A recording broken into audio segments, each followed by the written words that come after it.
Salut les chums, bienvenue à mon podcast, bienvenue au Canadien Gangster Podcast. J'espère que ça va bien, j'espère que vous avez passé une belle semaine. Moi de mon côté, je me suis fait couper les cheveux cette semaine. Ça faisait un mois que j'aurais dû me faire couper les cheveux, ça faisait un mois que j'avais l'air d'un tout croche. Pas trop ça pourquoi mon entourage me l'a pas dit. Même ma blonde me l'a pas dit, mais ça fait quand même 7 ans que je suis avec ma blonde. Puis j'imagine après 7 ans, tu t'abandonnes le projet. Mais c'est ça, je me suis rendu compte que j'avais l'air d'un tout croche quand Georges a posté une photo de lui, de Kevin Lee puis de moi-même après un entraînement de sprint. J'ai regardé la photo, je me suis vu, puis j'étais comme dégueulasse. Le lendemain, je suis allé au barbier, je me suis fait couper les cheveux. Puis là, j'aimerais ça envoyer faire un petit shout-out plutôt à mon barbier, Olivier Delorme de Sacré-Cœur Barbier qui est situé à Montréal. Merci de m'avoir remis présentable puis beau bonhomme comme ça. Puis là, en même temps, j'aimerais ça aussi plugger mes commanditaires cette semaine.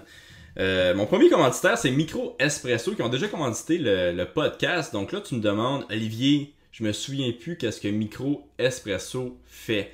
Micro Espresso, c'est une compagnie que, disons, toi, t'aimerais ça avoir une belle machine à café dans ta compagnie, mais soit la compagnie où toi, vu que t'es le boss, t'as pas le budget d'acheter une grosse machine à café, une belle machine à café. Les autres, qu'est-ce qu'ils vont faire? Ils vont venir porter une machine à café dans ta compagnie, puis tu vas pas avoir besoin de la payer. La seule chose que tu dois faire, c'est acheter ton café de Micro Espresso. Puis soit dit en passant, leur café est succulent. Puis là, je dis pas ça parce qu'ils me payent des montants astronomiques, là, parce que ils me payent pas des montants astronomiques, là. Mais pour de vrai, il est très très bon. Fait que c'est ça. Puis là, en plus de ça, si la machine elle pète, si t'as plus de café, t'as même pas besoin d'aller chercher du café par toi-même, ils vont venir te porter. Si la machine elle pète, les autres viennent la réparer. Donc, ils s'occupent vraiment de la machine à 100%. Donc, si vous avez besoin de ça, allez voir Micro Espresso. Puis encore un gros merci à eux autres de commanditer le podcast. Le deuxième commanditaire, je suis très très content. C'est les souliers Prowl. C'est une compagnie québécoise de souliers qui se spécialise en fitness. Donc, qu'est-ce qui est vraiment nice avec eux autres, c'est que, un, c'est québécois, là. Puis que deux, disons, toi, là, t'as une blonde ou un chien. T'aimes vraiment ta blonde ou ton chien, mais pas assez pour te faire tatouer leur face sur ton chest. Qu'est-ce que tu peux faire? Tu peux aller voir Prowl. Puis leur demander de comme copier la photo sur tes souliers. Donc, au lieu de l'avoir sur ton chest, au lieu d'avoir la face de ta blonde sur ton chest, tu vas l'avoir sur tes souliers. Tu vas avoir l'air d'un vrai winner au gym. Fait que moi je trouvais ça cool, là. Puis tu sais, c'est pas besoin que ça soit juste la face de ta blonde, là. Si t'es un fan, disons, de Dragon Ball, tu as un Vegeta sur tes souliers, ils peuvent te faire ça. Si t'es un fan du Canadien Gangster Podcast, ils peuvent mettre le logo sur tes souliers. Ils peuvent mettre ton logo de ta compagnie sur tes souliers. Ils peuvent faire qu'est-ce que tu veux. Fait qu'ils font c'est ça, ils font des designs que tu veux sur les souliers. Puis à part de ça, leur soulier est de... Tu sais, c'est des beaux souliers. Moi, je les aime beaucoup. Puis là, en plus de commanditer le podcast, ils commanditent aussi le pool de MMA. Donc, il va y avoir une paire de chaussures Prowl à gagner ce mois-ci avec le pool de MMA. Donc, un gros merci à eux autres, aux souliers Prowl. Là, j'aimerais ça aussi remercier les Patreons. Donc, j'ai quelques nouveaux Patreons. Des nouveaux Patreons Pickpocket en Guillaume Perrault. Merci Guillaume, mon boy avec qui je faisais du judo quand j'étais jeune. Un autre Pickpocket, c'est Michael. Steroid Dealer, j'ai 3 nouveaux Steroid Dealers en William Roy, Axel Curello et Yannick Fabre-Boissel. J'ai un nouveau gang member en Jean-Roch Dumont. Merci les chums. Puis là, à quoi ça va servir ces Patreons-là? Premièrement, ça va servir à acheter des prix pour le pool de MMA. Et deuxièmement, là, j'ai pris la décision de vraiment plus être un gros paresseux. Puis d'arranger finalement le studio pour le podcast. Donc, qu'est-ce que je vais faire avec l'argent? C'est que je vais sûrement acheter de la décoration pour le nouveau studio. Ça, et je vais acheter aussi une nouvelle caméra. Parce que j'aimerais ça qu'il y ait 2 angles. Tu sais, qu'il y ait un angle pour mon invité et moi, et un angle vraiment pour juste voir l'invité. Puis la raison est que j'ai fait un podcast hier avec Valérie Letourneau. Ça a super bien été, un de mes podcasts préférés. Soit dit en passant, si vous voulez l'avoir tout de suite, vous pouvez aller vous inscrire au Patreon, là. Mais un super bon podcast. Malheureusement, j'avais mal cadré la caméra parce qu'à chaque fois que je fais un podcast, il faut que je défasse tout, je refais tout. Puis là, cette fois-ci, j'ai mal cadré la caméra, puis j'étais vraiment en calice contre moi-même. Fait que là, je vais me faire mon studio, la caméra va rester là, ça va être toujours le même angle. Puis c'est ça, ça va être parfait. Fait que merci à tous les Patreons. Si vous voulez devenir un Patreon, avoir les épisodes à l'avance ou devenir un Patreon pour le pool de MMA, je vais mettre le lien dans la description. Cette semaine, je reçois Antoine Valois-Fortier. Super bon podcast aussi. C'est un de mes préférés. Puis j'avais déjà reçu Antoine avant, un gars vraiment super charismatique, mais j'avais pas la caméra dans ce temps-là. Fait que je trouve que ça ajoute vraiment quelque chose de spécial le voir en vidéo. Donc un gros merci à Antoine d'être venu. Puis c'est ça. Merci à tout le monde d'écouter le podcast et à la semaine prochaine. Bon podcast à tous.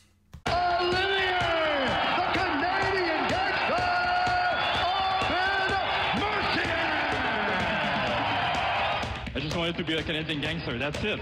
I mean, dude, I have a stash, I say sorry, I cry, I don't give a fuck, man. People think I'm local. It's just the beginning, I'm telling you the truth, it's just the beginning. Yeah, you know, it's done, I mean...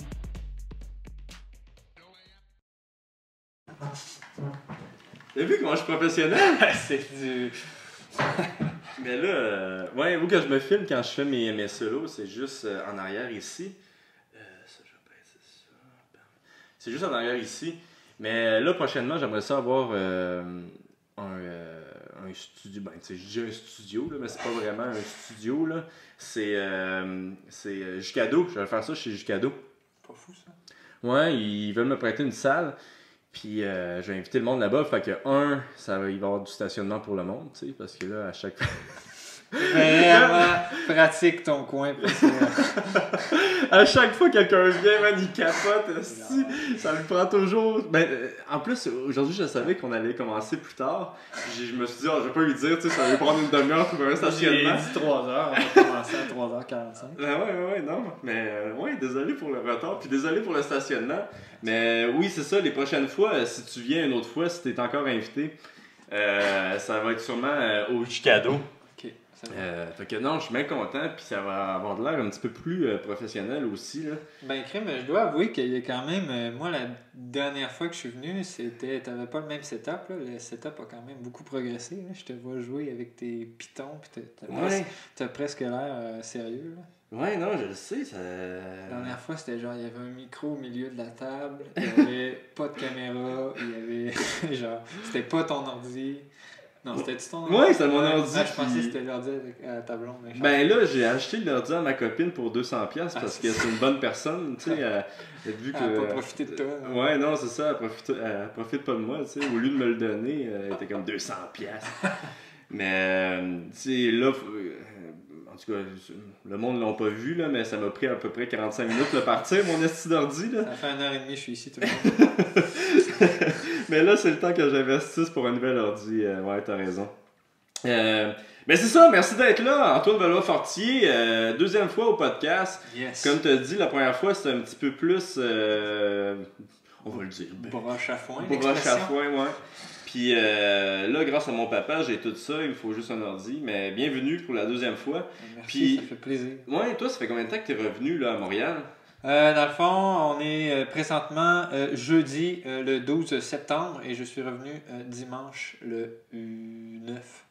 Donc ça fait 3-4 jours que je suis revenu. C'est ça, dans le fond, les championnats du monde ont lieu il y a 2 semaines. T'as-tu dit la date parce que tu... Parce que je réfléchissais à voir. Ok, c'est ça. C'est grave que j'ai dit la date. Non, je me demandais parce que... J'ai scrappé le podcast en donnant genre c'est pas un mois de ça. Non, je sais pas.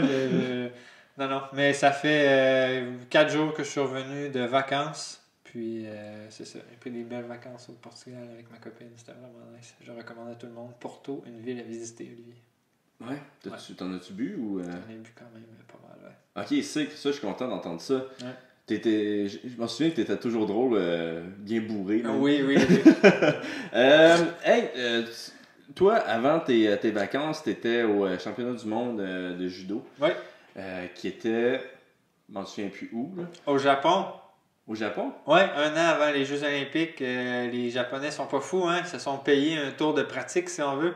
Fait que on a eu la chance de comme vivre presque un copier-coller des Jeux Olympiques là, 1 an avant. Allez. Ça va être le même amphithéâtre, le même setup, évidemment. On n'était pas dans le village, là, Ouais. mais vraiment, là, la journée de compétition est pratiquement telle qu'elle. Là. Ouais. Donc, ils sont vraiment forts. Là. Puis je sais qu'ils ont fait ça, c'est voulu. Là. Ils ont fait ça dans plusieurs événements. Je sais qu'ils ont eu des gros événements de natation pour préparer, voir si leur piscine, tout était correct. Là. Fait que ça va pas être comme le Brésil. Là. Ça sera... Moi, j'ai eu la chance de voir le stade puis le village. Là, puis je peux te dire que moi, je suis arrivé à Rio, puis ça avait l'air de ça. Donc, Tokyo sont déjà... sont déjà pratiquement aussi près que Rio l'était, mais 1 an plus tôt. Donc, ils sont vraiment... Ouais, ça va être plus que près. Là. Ouais. Puis tu penses-tu aussi que c'était pour habituer leur athlète à faire genre, OK, les chums, 1, vous avez de la pression pour gagner parce que c'est ici, puis 2, ça va être exactement comme ça, fait que vous êtes mieux de performer, tu sais. Ah, mais je pense que, tu sais, ici, les athlètes peuvent avoir un tour de pratique en plus, puis vivre un peu cette pression-là d'être à la maison, c'est tout à leur avantage. Là, ouais. Tu veux-tu nous expliquer comment ça s'est passé cette journée-là de combat? Ouais. Parce que nous, en tout cas moi, là, Ouais. je l'ai écouté en différé. Ouais. Puis par écouter en différé, j'ai écouté les 2 premiers combats, puis après j'ai vu que tu avais fait une médaille, puis j'étais bien content. Mais c'est ça, non, je suis allé me coucher c'était au 2e combat. Là, ouais, long combat pénible. Mais ouais, dans le fond, c'est ça, j'ai eu une journée de 7 combats, 6 victoires, 1 défaite. En judo, 7 combats, c'est quand même beaucoup. Là. Habituellement, pour remporter une médaille, c'est 5 combats environ. Là, c'est sûr qu'au championnat du monde, il y avait un petit peu plus de monde, mais 7 combats, c'est beaucoup. Puis, je me rends je gagne mes 4 premiers combats, je me rends en quart de finale. Je perds contre mon adversaire iranien. Je pense qu'on va en reparler tantôt. Là, mais Ouais. je perds en quart de finale, puis ensuite, je tombe au repêchage. Je remporte 2 autres combats, puis je termine 3e. Une belle médaille de bronze. C'est qui que t'as battu cette journée-là? Dans le fond, mon premier combat, c'était un gars des Barbades. 2e combat, un Bulgare. Puis toi, tu disais que le 2e combat, c'était un combat difficile de la c'était journée. un combat. Dans le fond, moi, j'étais pas une tête de série à ces championnats-là. J'ai eu... Puis là, pour expliquer, une tête de série, c'est... C'était dans les 8 meilleurs au monde. Ok. Donc, il y a un classement, pareil comme au tennis. Puis quand tu es dans les 8 mieux classés... Tu ne bats pas contre un autre. C'est ça, là, c'est comme au hockey, là, 1 est contre 8, puis le reste est tiré au hasard. Puis, donc c'est ça, moi c'était la tête de série dans mon quart de tableau, c'était le Bulgare. Je l'avais rencontré une fois avant, puis j'avais perdu. Ensuite, je bats un Argentin. Comment tu l'as battu, le Bulgare? Ça a été un long combat, ça a été en temps supplémentaire, puis ça a été très technique, très tactique, très plate. Puis je pense que je l'ai vu, ce combat-là. 3 pénalités à 2. Oui, non, je l'ai vu. Donc, ça a été... Je pense que le petit edge s'est joué sur ma condition physique. Là, plus le combat avançait, je le sentais fatigué un peu, puis il a fini par comme craquer un peu. Puis Bulgare, ça sonne comme un pays... Dis-le. Ben, t'es fort, là. non. Ouais, c'est... Tu sais, je sais pas, là, mais... Mais c'était un peu mon plan de match. J'avais déjà mis les mains sur ce gars-là, puis comme tu dis, un gars qui est beaucoup plus fort physiquement que moi. Puis je savais par contre qu'il allait pas tenir le rythme pendant très longtemps. Fait qu'on a fait le 4 minutes de temps réglementaire. C'est ça, parce que maintenant c'est 4 minutes. Là. Ouais, 4 minutes à temps, moi je dis à temps arrêté. Là. Mm-hmm. Donc, quand il y a un maté ou une pause puis on revient, le temps arrête. Ouais. Fait en vrai temps, si on veut, 4 minutes, ça dure 6 minutes. Ouais. Puis après ça, on a fait comme 2 minutes de temps supplémentaire. Puis après ça, il prenait une pénalité parce qu'il y a un refus de combat, là, il s'est mis à genoux. Puis c'est ça. Alors là, c'est une belle façon de gagner, ça, que le gars se mette en Ouais, genoux. C'est quasiment plus hot qu'un hippon. Là. C'est plus hot, le hippon, ça finit plus vite. Je suis brûlé après ce combat-là. Ouais, ok. Fait que là, ton 3e combat... Un Argentin. Là, t'es rendu où dans le tournoi? Là, 3e combat, je suis rendu en 16e de finale. Donc, si je perds ce combat-là, c'est fini. En judo, pour être repêché, il faut se rendre au moins en quart de finale. Okay. Donc, je bats l'Argentin. Puis ensuite, en 8e de finale, je rencontre C'est un Libanais, mais c'est un Brésilien qui a la double citoyenneté. Je pense que tu le connais, Nassif. C'est dit quoi? Elias Nassif? Je sais pas pourquoi je le connais. Parce qu'il se battait pour le Brésil dans le temps que tu faisais encore du judo. Il la compétition internationale. Non, il était 81 kilos, tu t'es jamais battu avec. Mais c'était l'ennemi juré d'un des plus grands judokas de l'histoire du Québec, c'est-à-dire Guillaume Perrault. Je pense que Guillaume Perrault avait perdu un combat contre à une Coupe du Monde au Brésil. Il me semble que tu étais là. Mais en tout cas, bref. Donc, lui c'était vraiment une de mes bêtes noires. Là. Je l'avais jamais battu, lui, en 2 ou 3 affrontements. Ça, c'est encore de finale? Attends. En 8e. En 8e de finale. Ouais. Puis là, encore là, si tu perdais ce combat-là... Si je perds, ma journée est finie. Je suis pas repêché, puis j'ai pas de classement. Puis, donc c'est ça, je remporte ce combat-là. Ça, je pense que c'était un combat clé dans la journée. Puis c'est comment t'as gagné ça? J'ai marqué un point, un Wazari, et je l'ai projeté. Puis après ça, j'ai géré le reste du combat jusqu'à la fin du temps. Puis là, ça, c'était ton 4e combat? Ouais. Tu dis que ton 2e était vraiment demandant physiquement? Ouais. Mais ce qui m'a un peu sauvé, excuse-moi, je t'interromps, là, mais c'est qu'il y avait tellement de monde, puis il y avait seulement 2 surfaces de tapis. Donc, ça prenait beaucoup de temps avant que tes combats reviennent. Fait que j'ai eu comme 1h20 de pause, déjà. Fait que j'ai vraiment eu... Entre mon combat... Ben, plus ça avance, moins il y a de combats, donc plus le temps rétrécit. Mais entre le combat 2 et le combat 3, j'ai eu genre 1 heure ou 1 heure et quart. Fait que j'ai eu le temps d'aller faire masser les bras, manger un peu, boire un peu, tu sais, vraiment là, récupérer comme il faut avant de retourner faire un effort. Là. Fait que ça m'a comme sauvé. Mais je pense que si j'aurais eu un combat comme 10 minutes après, comme des fois ça arrive là, dans les tournois où il y a moins de monde, dans les phases finales, là, ça aurait été plus compliqué un peu. Ouais. Puis c'est ça, je bats le Libanais brésilien. Ensuite, je rencontre l'Iranien en quart de finale. L'Iranien qui est classé quoi, présentement? Numéro 1 mondial, c'était le champion du monde en titre. Il n'est plus champion du monde, mais c'était lui qui avait gagné l'année précédente. Puis c'est un gars que j'ai battu 2 fois et que j'avais pas encore perdu compte. Donc je suis quand même un peu déçu d'avoir perdu compte. Probablement la journée qu'il fallait que je le batte. La journée la plus importante. En même temps, tu sais, t'as battu 2 gars qui se disaient la même chose sur toi. Absolument. Très bon point. J'avais même pas pensé à ça. C'est un très bon point. Puis, donc, c'est ça. Ensuite, je tombe au repêchage contre l'Allemand. Je bats l'Allemand au repêchage. Puis l'Égyptien pour le bronze. Je bats l'Égyptien pour le bronze. Puis, ouais. C'est quoi le podium? Le podium, c'était l'Israélien, le Belge, moi et un Georgien, un jeune Georgien. Ouais. Ouais. L'Israélien, en ce moment, est vraiment dominant. Là. Sagi Mouki est vraiment... pas mal à toutes les fois qu'il se présente, il est en finale. Puis le Japonais, qu'est-ce qui est arrivé avec? Le Japonais perd au premier combat contre un Ouzbek. Ah, wow. Ouais. C'est Ono, hein, c'est ça? Non, Ono est dans la catégorie en dessous de moi. Okay. Ono était, j'ai envie de dire, probablement l'athlète le plus dominant, toutes les catégories de poids confondues. Là, il n'y a personne qui l'a déséquilibré. Ok, lui, il a gagné. Lui, il a gagné facilement. Okay. Vraiment de manière convaincante. Là. Puis, est-ce que il y a eu combien de médailles du Japon? Sont-ils contents de leur journée, les Japonais? Ou Pas nécessairement, mais ils se fixent des objectifs vraiment intenses. Là. Genre, il y a 14 catégories, ils voulaient en gagner comme 9. Là. Ils voulaient 9 médailles d'or, je pense, il avait dit. Mais 9, c'est du jamais vu. Là. Il n'y a jamais un pays qui a gagné 9. Là. Puis les Canadiens, nous, on a eu 2 médailles. Ouais, dont une médaille en or historique de Krista, la première médaille d'or dans un championnat du monde de l'histoire du Canada. C'est quoi son nom? Krista Deguchi. Deguchi? Ouais.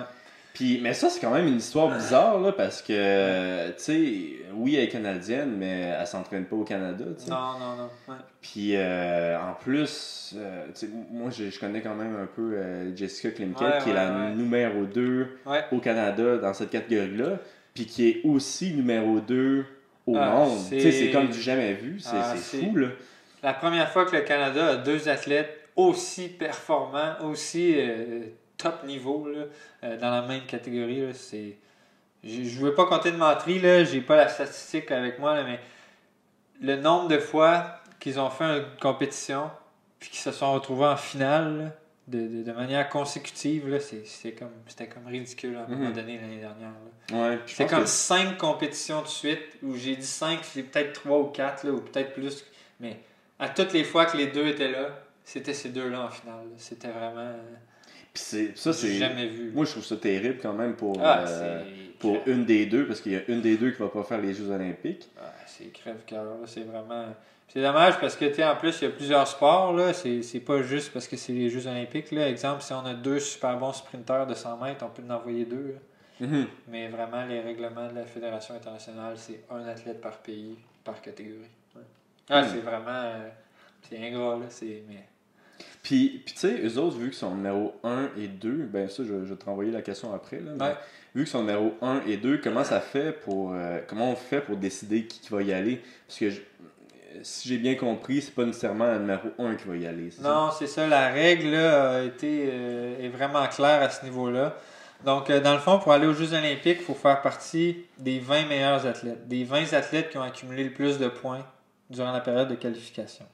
Si les 2 athlètes sont entre la position 1 et 8, il y a un fight-off. Il y a un 2-3.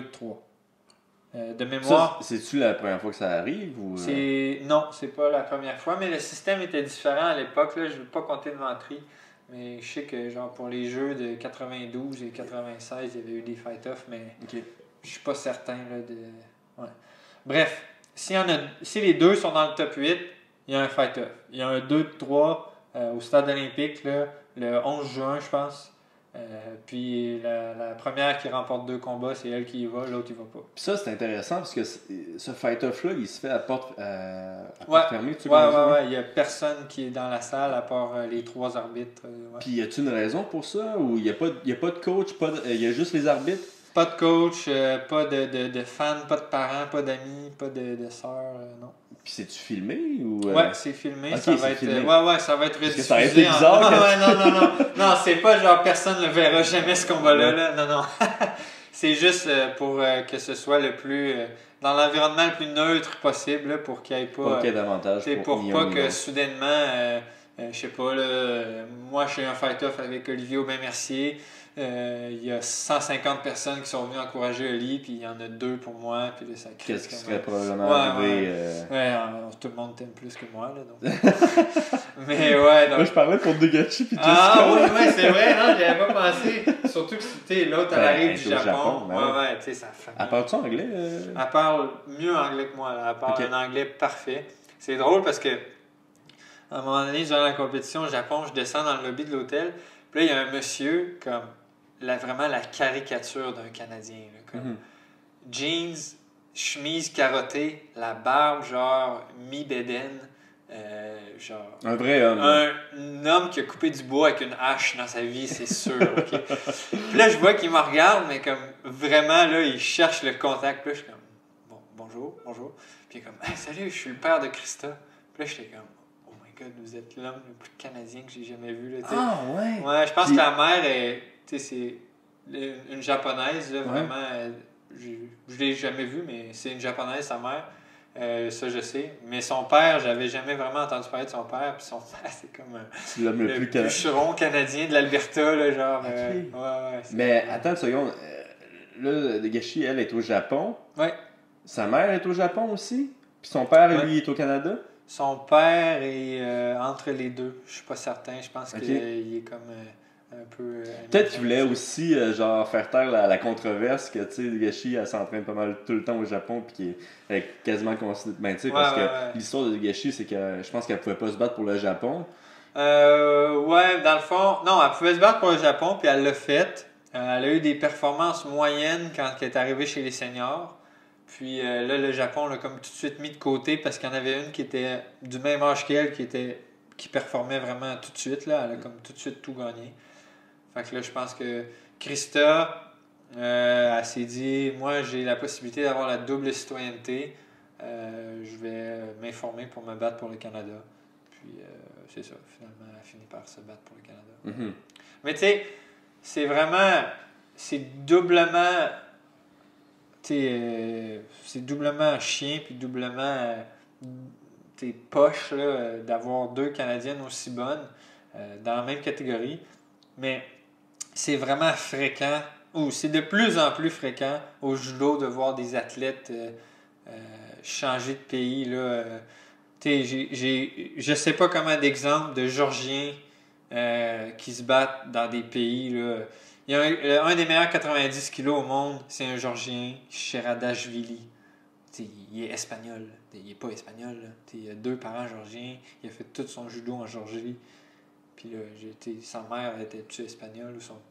Donc, c'est quand même assez courant. Mais là, c'est juste que c'est rare que ça arrive puis que 2 personnes dans la même catégorie sont aussi bonnes. C'est vraiment ça le bout qui est crève-cœur. Mais c'est vrai, hein? Je pense que même, il y a beaucoup de monde qui change de pays. Je pense que même le IGF qui a décidé d'être considéré un petit peu comme un pays. Là. Ouais, il y a même, c'est ça, les réfugiés, donc les gens qui ont comme pas vraiment de nationalité fixe peuvent quand même se battre sous la banderole là, Fédération internationale de judo. Ouais. Ok, il faut vraiment que tu sois réfugié, par exemple, parce que fait qu'un numéro 2 pourrait pas dire genre hey, je veux me battre. Non, c'est pas non, Krista ou Jessica, celle qui va pas au jeu là, ou je sais pas, peut pas dire hey, je peux-tu être réfugié? Puis là, genre, il donne il donne une patch à IGF. Là. Non, je pense que c'est comme beaucoup plus compliqué que ça. Là, mais, mais bref, sur le circuit, il y a des réfugiés qui se battent pour la IGF. Ouais, on en parlera un petit peu tantôt. Puis, mais là, avant, j'aimerais ça, pour toi, c'est sûr que tu fasses les Jeux Olympiques présentement? Non, c'est pas sûr. Encore une fois, là, moi, je suis en compétition aussi dans ma catégorie avec un athlète qui performe super bien au niveau international. Étienne est dans les 10 meilleurs au monde encore. Ok, lui aussi. Ouais. Donc, la bataille va se jouer entre nous deux. Puis la fin de la qualif, dans le fond, c'est mai 2020. Puis là, on va savoir, dans le fond, dans toutes les catégories, là, on va savoir, y a-tu des fight-offs dans les catégories, qui va aux Jeux Olympiques, tout ça. Ouais. Ok. Puis si, disons, lui, il performe pas dans aucun tournoi, toi, t'es sûr, vu que, j'imagine, t'es 3e au monde, quand même. Ouais, dans le fond, je vais expliquer vite, là. Pour se classer, il faut être dans le top 20. Si t'es de 1 à 8, s'il y a un seul athlète dans le 1 à 8, c'est lui qui va aux Jeux Olympiques. Okay. S'il y en a 2, il y a un fight-off. Puis si les 2 athlètes se retrouvent entre 9 et 20, il y a un fight-off. S'il n'y en a qu'un seul, il n'y a pas de fight-off. Je sais pas si j'ai été rapide, là, je sais pas si j'ai été clair. Donc, dans le fond, si Étienne ou moi, on est dans le top 8, mais que l'autre est comme 11e, ben là, c'est celui qui est dans le top 8 qui va au jeu. OK. Puis, c'est ça. Si on est les deux dans le top 8... La pression est vraiment sur lui présentement.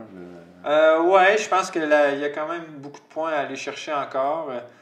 J'ai pas encore analysé les points. Là. Je sais pas si mon spot dans le top 8 est assuré. Je pense que j'ai besoin quand même d'encore des bons résultats.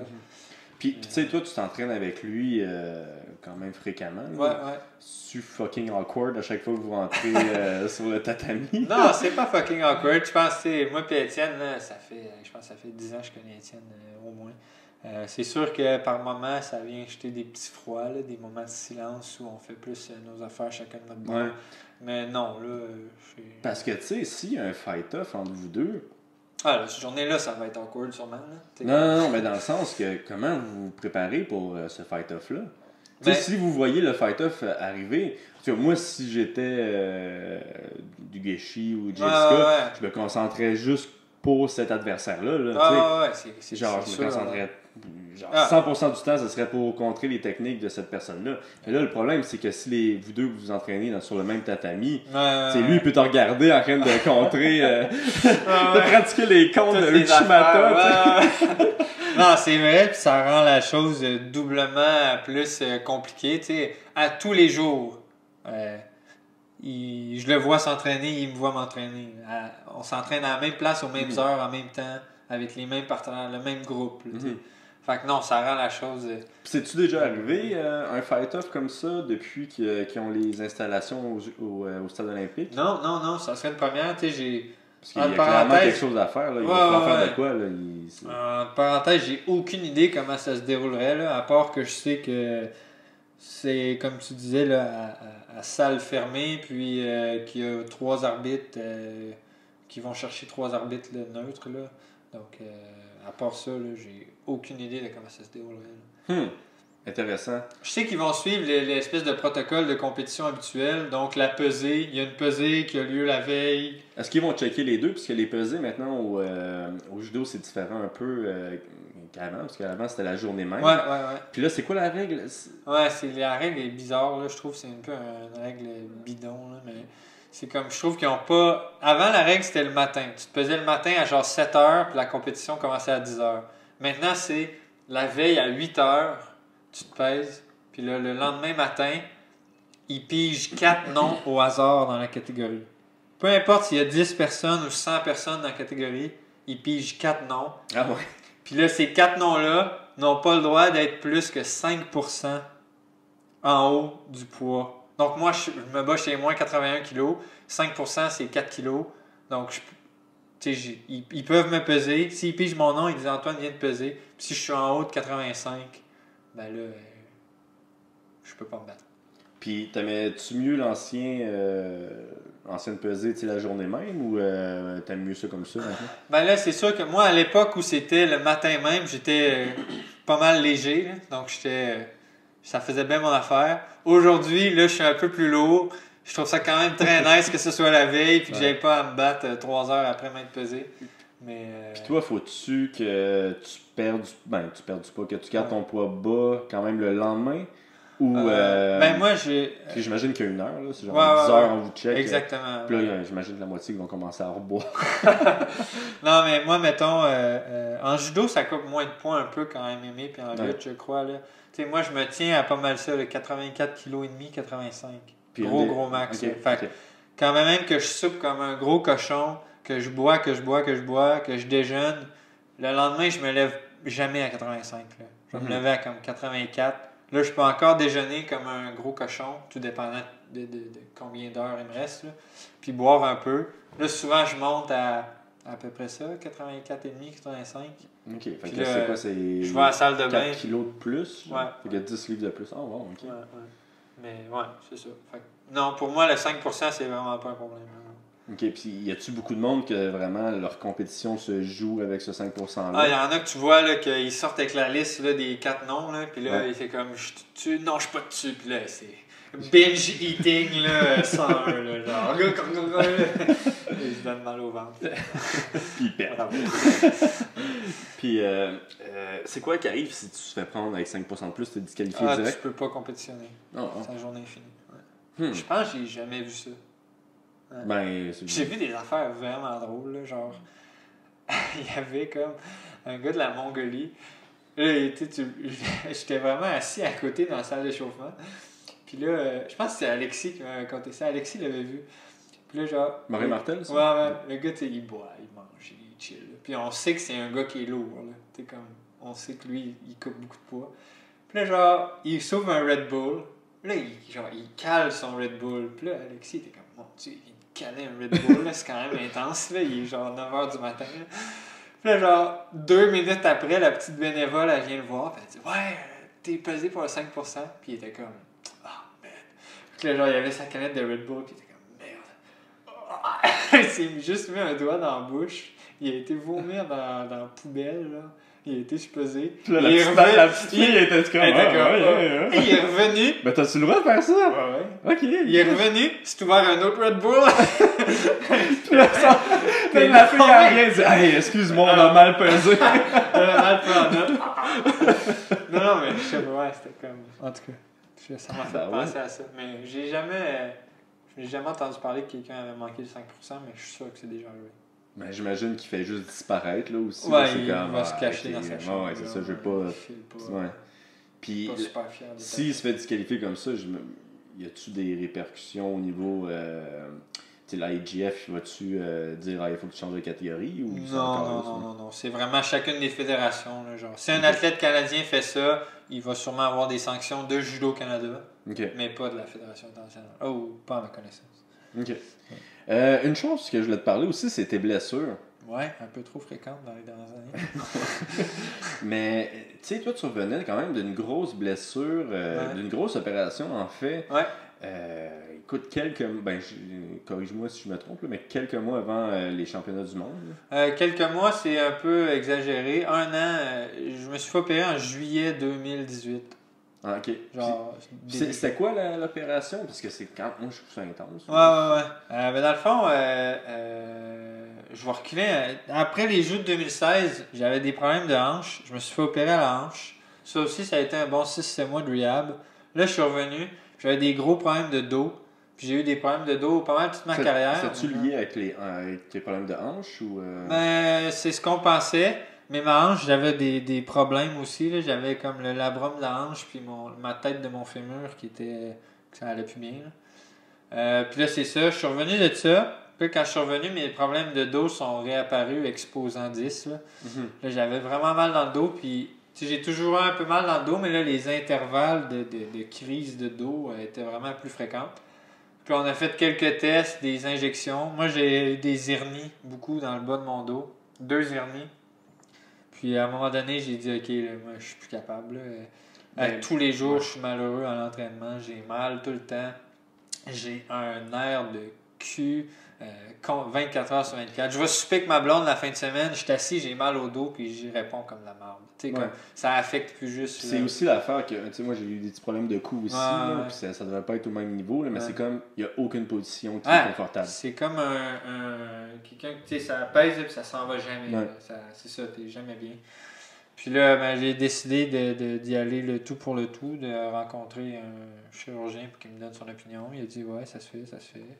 Puis, mais c'est quoi qui se faisait de réparer vraiment tes hernies, genre? Ben dans le fond, l'hernie, c'est comme entre tes vertèbres, t'as comme des petits, on va appeler ça des petits timbits, là, des disques. Puis moi, c'est que mon disque, il sortait, puis il venait pousser sur un nerf. Fait que ce qu'ils font, c'est qu'ils peuvent venir nettoyer comme tout alentour. C'est ce qu'ils ont fait à une de mes 2 hernies. Puis l'autre, ils ont comme limé un petit peu ou enlevé un petit bout du disque pour que le nerf il puisse passer sans qu'il y ait de pression dessus. Donc, ouais, c'est ça. Y avait-tu des risques à la... Ouais, comme toute opération, il y a toujours un risque, mais... Tu sais, au dos, c'est... Ouais, c'est ça. Opération à la colonne vertébrale, moi, ça... Tu sais, ma première opération à hanche, on dirait qu'elle me stressait pas tant que ça. Mais l'opération au dos, ça... Je sais pas, tu sais, ça... Le mot colonne vertébrale puis opération, ça, dans la même phrase, ça me stressait pas mal. Puis maintenant, finalement, ça a bien été.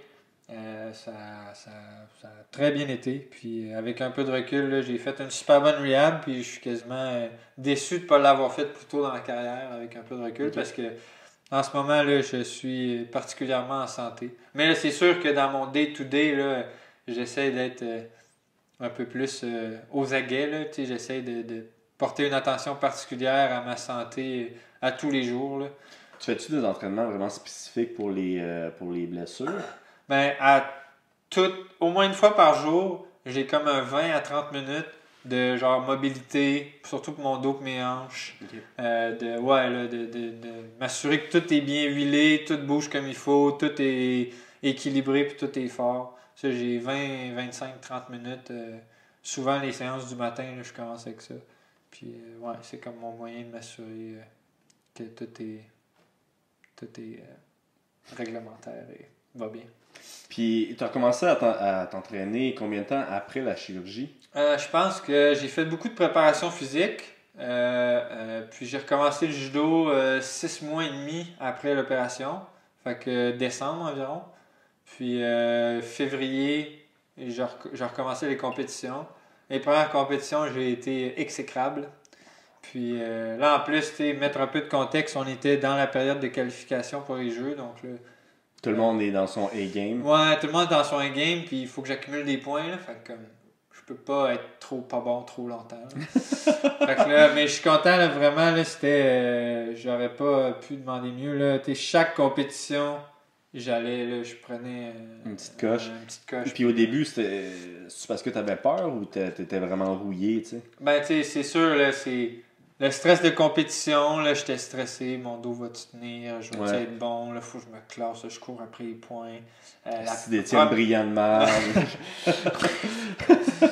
Mais, tu sais, la première perte de poids, je me souviens, était dure. Comme, pour une des rares fois, là, j'ai vraiment souffert à faire le poids là, en février en Allemagne. Puis non, c'est toutes des petites choses. Puis là, ben, plus ça revient, plus... de la déshydratation Ouais. Le dernier 24-36 heures peut-être. C'est loin d'être aussi intense. Tu sais, c'est quoi j'ai vu, là? J'ai-tu vu un reportage sur comme... c'était qui? C'était-tu Cyborg, là, qui coupait Qui du pleure, poids, ouais. puis qui... On dirait qu'elle va mourir. là, puis Mais tu sais, moi, je perds 10 livres d'habitude. 10 livres, c'est 4 kilos. Ouais, 4 kilos. Ouais, c'est quand même... Mais je le fais entre 2 heures, 3 heures. Ouais. Fait que- Tu déshydrates 4 kilos? Oh, ouais. Ok, ouais, c'est quand même Ouais. considérable. Ben, tu sais, moi, je trouve ça beaucoup. Ouais. Mais là, après, il y a des gars comme Kevin Lee qui faisait 20 ou 30 livres en une semaine. Ouais. En une semaine? Ouais. Oh my god. Ah non, c'est vraiment la lutte et l'MMA, là. Ouais, mais je pense que Rory l'a déjà fait 30 livres à un combat. 30 livres dans la dernière semaine? En une semaine, ouais. Je pense que c'était contre Saffield Dean qui avait. Mais tu sais, je dis ça, mais je suis pas certain. Je sais qu'il y avait beaucoup de poids. De côté les gars, aussi, là, il était considéré pour perdre. Ah ouais, ça j'avais entendu, ouais. Ouais, qui était aveugle jusqu'à peu Hein? Aveugle? raconté ça! Pas de côté, il dit ouais, si moi je comprends pas le monde qui font pas le poids, tu sais. Si tu le fais comme il faut, tout est bien Si tu le correct. fais comme il faut. Là, genre, l'histoire d'après, c'est comme moi, à un moment donné, j'ai perdu pour ma dernière pesée. J'ai perdu. J'étais aveugle jusqu'à peser, tu sais. Je suis comme, Chris, ok, c'est ça, bien le faire, reste à être aveugle. J'avais trouvé ça drôle, puis en plus, je m'en souviens de l'avoir vu, Pat, cette journée-là. Je me battais sur la même carte, tu sais. Puis, man, tu sais, quand. Ouais, c'est ça, mais tu sais, quand ta tête tourne, puis tes yeux. Ah non, c'est le contraire, excuse-moi. Genre, les yeux tournent, mais la tête, elle suit comme après, là. C'était un petit peu freak, là. Là, j'ai ça va dessus, tu sais. Moi qui venais perdre mon poids la journée même. Les gars qui perdent ça, là, tu dois en voir pour en connaître plus que moi, là. Les gars qui perdent 20 livres dans les 4 derniers jours, là. Comment. Moi, je comprends pas comment ils font pour performer. Là. Ben. Toi, quand tu déshydrates, là, mettons 4 kilos en 2-3 heures, là, comment tu te sens le lendemain? Genre? Tu le sens-tu un peu? Je le sais pas, man. Hein? J'ai pas l'impression, pour le vrai. Ouais. Tu sais, je vais le sentir la journée même, parce que, bon, je veux pas, je vais quand même manger pas mal, là, puis boire pas mal. Fait que, tu sais, oui, je me sens un petit peu bloated, là. Je sais pas c'est quoi le mot français pour ça. Mais sinon, le lendemain, je me sens bien correct. Puis tu sais, je vais dire comme Pat, là, si tu le fais comme il faut, c'est quand même pas si pire. Là. Maintenant, nous, la fois que t'as perdu la vie.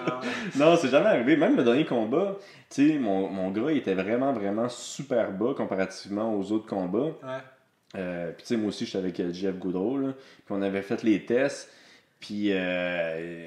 tu sais, comme un mois avant le combat, j'étais aussi fat que la semaine de mon combat, mon dernier combat. T'sais. Fait que j'étais vraiment, vraiment fit. Puis là, j'étais stressé. J'étais comme, Chris, j'ai plus de muscles, puis moins de gras. J'ai de la misère. Puis finalement, c'est l'opposé. Man, l'eau est dans les muscles, puis ça sort facilement. Fait que, tu sais, c'est la première fois que, genre, je m'en vais me peser, là, puis... No stress, là, tu sais, je pourrais attendre 3 heures encore puis me peser. Tu sais, d'habitude, là, je suis comme, hey man, là, faut aller à peser puis vite, si Lévi, tiens-moi, amène-moi en bas, là, puis lâche-moi 5 mètres avant la pesée, tu sais. Ça, je suis curieux, tu sais, on parle beaucoup des commotions puis tout ça, mais je suis curieux, tu sais, ces pertes de poids-là drastiques, à quel point ça peut laisser des traces sur le corps plus tard dans la vie. Je sais pas si ça... Ben, écoute, je pense sans endommager le corps, je sais pas si... Moi, je pense que ça endommage le corps drastiquement, là. Moi, j'ai l'impression qu'après ça, le corps, là, il est comme... Enlève-moi rien, là. Puis c'est comme... Ouais. Ben, tu sais, on a vu, nous aussi, au judo, là, qu'il y a des gars qui perdaient beaucoup de poids. On a un petit... kilos, là, puis que finalement, ils doublent.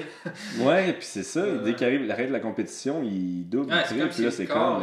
Il assimile tout, puis il laisse plus rien. Tu sais, c'est même pas du fat, genre, c'est genre vraiment, souvent, c'est du muscle, là. Ben, on tire, pas tout le monde, là, mais... Quelques exceptions à la règle. Ouais.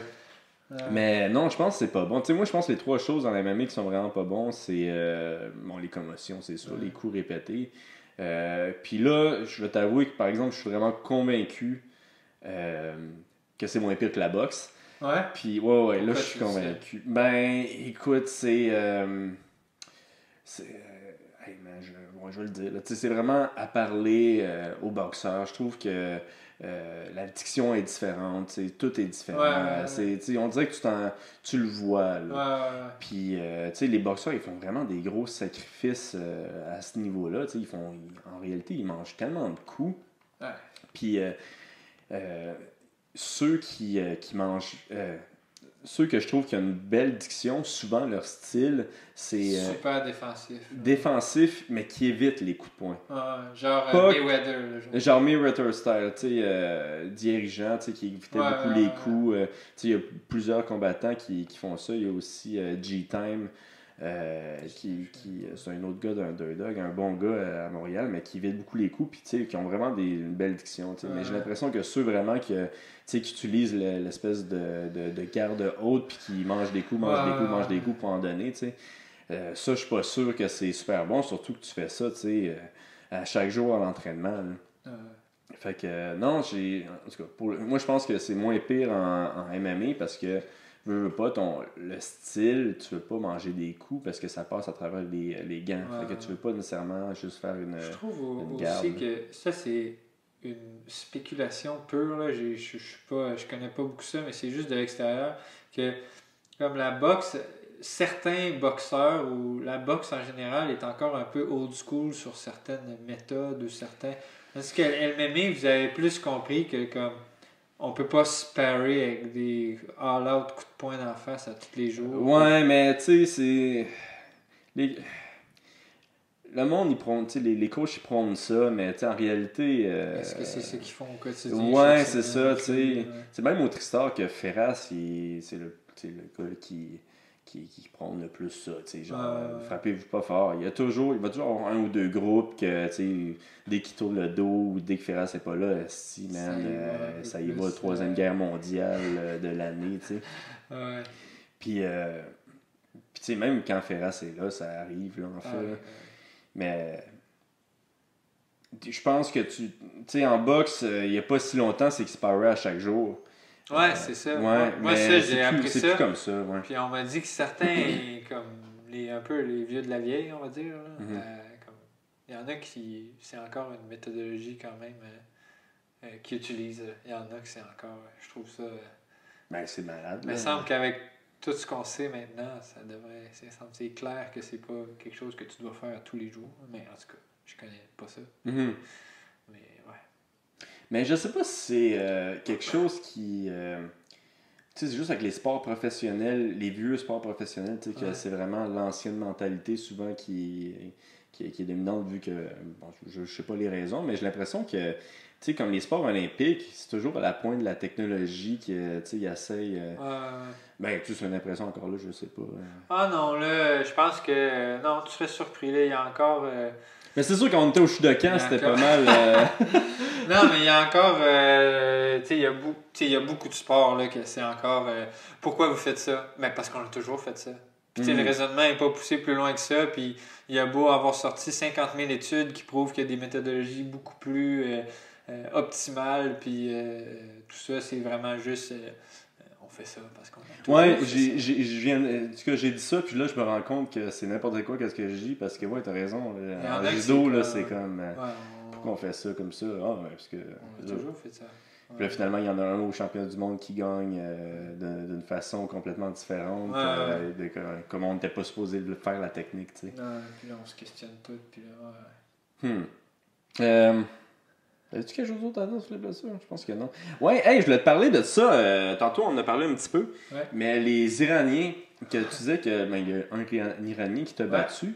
Puis là, je pense que cet Iranien-là, justement, il va aller avec le pays IGF. Tu sais, je pense qu'il a quitté son sport. T'as-tu quelque chose? Parce que moi, ça m'intéresse vraiment. Parce que si j'ai bien compris, c'est que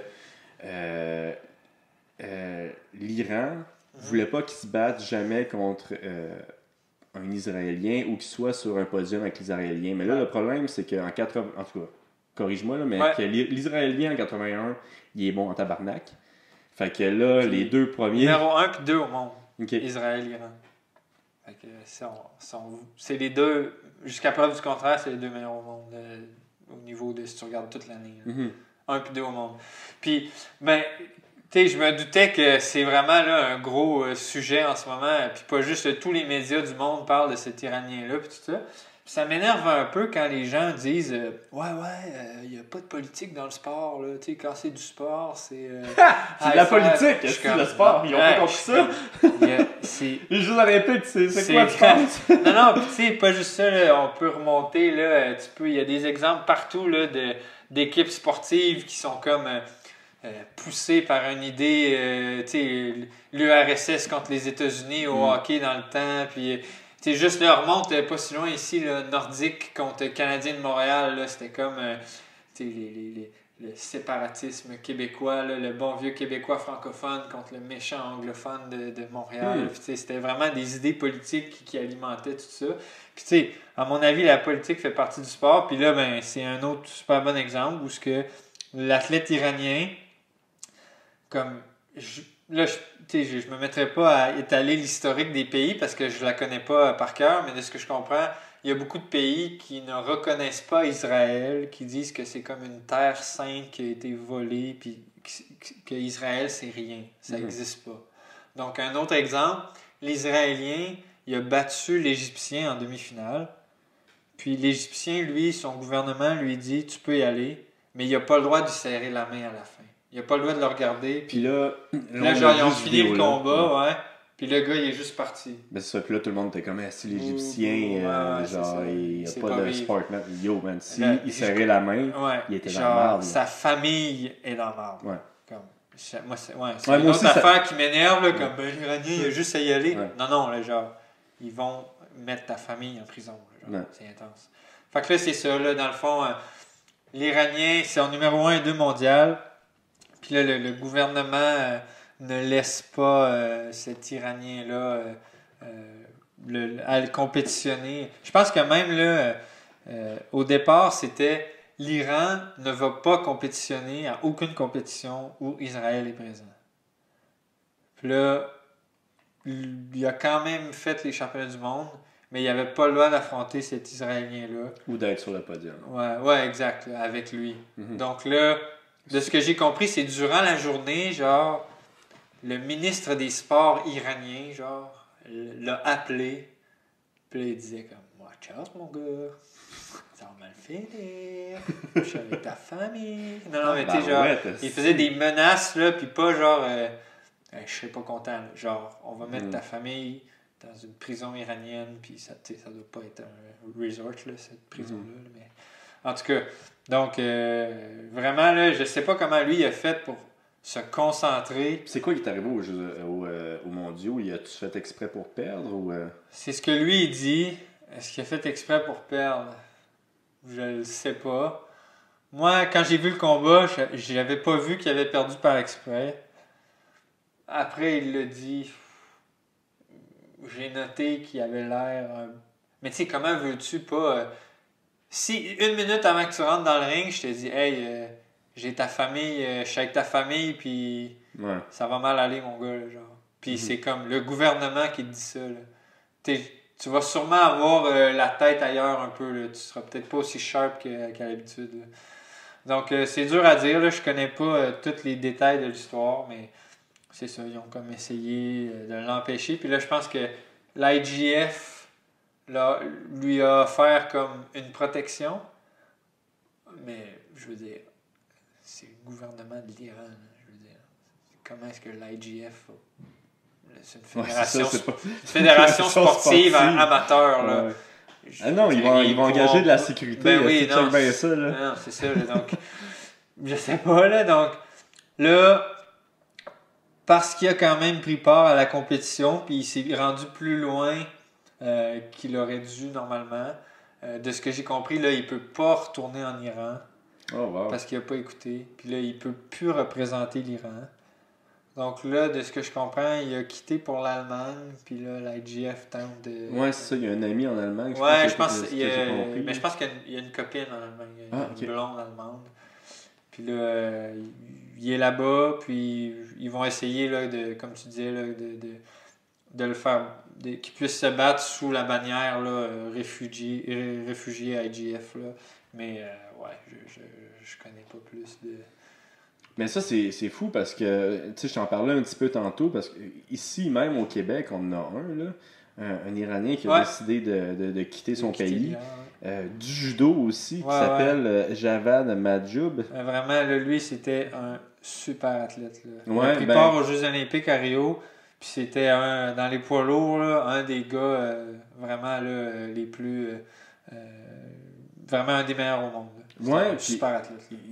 Ben, je le vois chaque jour, tu sais, parce qu'il s'entraîne maintenant avec nous au Tristar. Ouais. Puis lui, il veut arrêter le judo, puis il veut commencer le MMA, tu sais. Ouais. Fait que non, ça va être intéressant de voir qu'est-ce qui va se passer avec lui. Tu sais, c'est sûr que présentement, il n'y a pas beaucoup de partenaires d'entraînement. Tu sais, ses partenaires d'entraînement, c'est... des gars qui font la moitié de son poids. Là. Ben, c'est ça, tu sais. Ben, il y avait... toi, tu le connais pas, là, Bakary Sako, qui était venu s'entraîner avec lui. Tu connais-tu ce gars-là? Le nom, c'est quelque chose, mais j'ai jamais rencontré. C'est un grand noir, là, il faisait des spinning back kicks. Il est vraiment impressionnant. Je les ai vus les deux sparrer, puis c'était bien drôle. Je te dirais, mais tu sais, ils ont fait juste du sol puis de la lutte, là. Ouais. Puis bon, clairement, un des deux avait l'avantage. Puis... mais tu sais, il était au Tristar, là, puis justement, là, il gèle tout le monde sur la tête, tu sais, puis... c'est vraiment... moi, je l'ai vu en camp d'entraînement, puis en compétition, là, vraiment planter des gars... ben, c'est ça, puis c'est ça qui est drôle, parce que, tu sais, qu'il soit gros, petit, il va quand même à fond, là, tu sais, je le voyais aller avec Garcia, man, puis il gelait Garcia sur la tête, no problem... Mais tu sais, Garcia, il se défendait bien, parce que, tu sais, il a quand même pas l'expérience au sol, ce Javad-là, puis... mais tu sais, je pense qu'il y a quand même un beau potentiel. Puis ça va être intéressant de voir si, oui ou non, il va aller pro dans la prochaine année, parce que moi, je pense que c'est une super belle histoire à compter, mais je ne sais pas si lui, il serait intéressé aussi à la compter avec... Lui, il a quel âge? Je pense qu'il est plus jeune que moi. Il a de l'air... il est plus jeune que moi, je suis presque sûr. Moi, j'ai 29 ans. Il me semble qu'il a 28. 28, peut-être que je suis fou, là, mais il me semble que je lui ai demandé il avait quel âge, parce que je voulais savoir si... Il m'a demandé si c'était faisable, tu sais, aller pro puis avoir une carrière. Puis il avait dit 28. Puis j'étais comme, ben oui, tu vas être un spécialiste, mais tu sais, dans les gros gars, faut que tu aies une grosse garde. Puis si t'es game d'aller dans les jambes, puis de faire du judo, let's go. Là, il n'y a sûrement pas beaucoup de gars de son gabarit qui sont. Il y a beaucoup de lutteurs. Ben, tu sais, il y en a qui sont champions, tu sais. Ok. Tu sais, Stipe qui a une belle lutte, qui est champion maintenant. Puis c'est comme ça qu'il a battu Ngannou. Qui a battu Ngannou. Puis l'autre, c'est Cormier, tu sais, qui avait une très bonne lutte aussi. Lesnar, une bonne lutte. Fait que, tu sais, dès que t'as une grosse lutte dans les gros, puis t'as quand même un bon cardio, t'es très bon, là. Ben, c'est ça le problème, c'est que... Il y a des gars qui font 3 minutes, puis c'est fini. Là. Ben, quand t'es gros de même, c'est tough, là, faire de la lutte 5 fois 5 minutes, en fait, là. Mais non, ce serait intéressant de le voir, tu sais, peut-être à New Era ou à TKO, là, ce gars-là. Je pense que ce serait vraiment un bon prospect. En tout cas, il y a le physique de l'emploi, ça, je vous le confirme. Là. Ouais. Est-ce qu'il a l'envie, puis est-ce qu'il est intéressé? Parce que c'est un gars qui a une famille, là. Tu me disais qu'il attend sa famille. Oui, il attend sa famille. Puis, je sais pas, lui, dans la vie, ses priorités sont rendues où, ou qu'est-ce qu'il a envie de faire. Ben là, il habite dans les dorms, présentement du Tristar. OK. Puis... il avait de l'air à dire que c'est les plus beaux appartements. C'est difficile de s'imaginer de où ces gars-là viennent, sérieusement. Là, non, mais c'est vrai. Puis tu sais, moi je sais pas comment il était à l'entraînement, là, mais il a de l'air d'un homme vraiment freaking heureux là, présentement. Là. Il est toujours sourire. Il me regarde toujours m'entraîner avec Georges. Tu sais, il se pratique dans le miroir en nous regardant. Tu sais, c'est vraiment comme, je dirais pas un enfant qui essaie de devenir. Mais tu sais, c'est un petit peu. Tu sais, il est tout seul, il s'entraîne un petit peu, il regarde son positionnement quand il fait de la boxe. Après, il va se parler avec le monde, tu sais, puis il est super gentil. Il aide beaucoup Eman Zahabi aussi. Mais non, c'est ça, ça va être intéressant à voir qu'est-ce qui va se passer avec ça. Toi, c'est quoi les prochaines choses pour toi?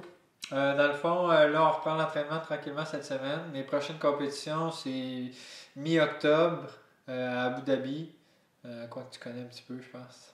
Puis mi-novembre. C'est quoi ce commentaire? Non, mais t'avais pas. Ouais, non, je suis jamais à Abu Dhabi. Ouais, c'est ça. Ouais, je me suis fait voler. Non, c'est Alex Simon. Oui, Alex Simon qui t'a c'est fait. vrai, c'est vrai. Ouais. Par l'espèce de roommate, là. Ouais. Ah, ça, c'était bizarre. Ouais, rapidement, genre, pour ceux qui l'ont pas, qui connaissent pas cette histoire-là. J'étais même pas une pointe à ça. Ben, c'est ça, moi puis Alex, on était partis à Abu Dhabi faire les championnats du monde de Jiu-Jitsu. Ouais. Moi, j'étais ceinture bleue. Non, ok, c'est ça. Fait que pourquoi je me suis fait disqualifier dans ce tournoi-là, c'est que j'ai gagné les championnats du monde ceinture bleue. Okay. Mais l'affaire, c'est qu'une semaine avant d'aller au tournoi, Richard, une bonne idée, man, avec Mike Lee, mon coach, m'avait donné ma ceinture mauve. Mais tu sais, nous, dans notre tête, c'est que ça se passait pas. On pensait que c'était une arnaque. On avait gagné les qualifications au Québec. Puis on n'avait pas eu de nouvelles, tu sais, on pensait qu'on n'allait jamais aller au championnat du monde. Fait que, tu sais, il avait dit, ah, tiens, si ta ceinture mauve. J'ai dit, yes. Fait que là, j'arrive là-bas. Là, je suis comme, ok, Chris, je vais la faire ceinture bleue, man. Terrible idée, man. Genre, je gagne tout.